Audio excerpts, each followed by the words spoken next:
Neymar र Brazil फ्यान्सहरूको लागि खुसीको खबर। कार्लो एन्सेलोटीले नेमारलाई प्रिलिमिनरी लिस्टमा हालिसकेको छ वर्ल्ड कप अगाडिको फ्रेन्डली गेमहरू खेल्नलाई। फ्रान्स र क्रोसियासँग फ्रेन्डली गेम छ, ब्राजिलको ब्याङ्गर गेमहरू छ र नेमार चाहिँ इन्क्लुडेड छ है। यो चाहिँ एकदम खुसीको खबर हो, किनभने लास्ट टाइम जब नेमार खेलेको थियो ब्राजिलको लागि अक्टोबर 2023 मा हाराहारी पनि 2 वर्षभन्दा माथि भइसक्यो नेमार ब्राजिलको लागि नहेरेर। सो यो चाहिँ एकदम बिग न्युज हो। कार्लो एन्सेलोटी अबको 2टा गेम आउँदै गरेको स्यान्टोसको गेम चाहिँ नेमारको कस्तो छ कन्डिसन, नेमार कतिको राम्रो खेल्दैछ, नेमारको अवस्था कस्तो छ भनेर चाहिँ कार्लो एन्सेलोटीले चाहिँ मोनिटर गरेर नेमारको पर्फर्मेन्स हेर्न जाँदैछ भन्ने न्युज आएको छ।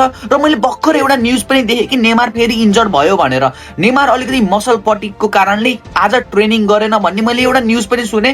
अब त्यो कतिको साँचो हो, कतिको गेम खेल्छ, मिस गर्छ गर्दैन नेमारले, त्यसको लागि अझै न्युजहरू फलो गर्दै गर्नु होला। तर एउटा खुसीको खबर चाहिँ नेमार चाहिँ वर्ल्ड कपमा आउन सक्छ है। 100% स्योर त छैन तर almost there, Neymar is almost there. नेमारको फ्यान्सहरूको लागि यो खुसीको खबर चाहिँ पक्कै पनि हो है।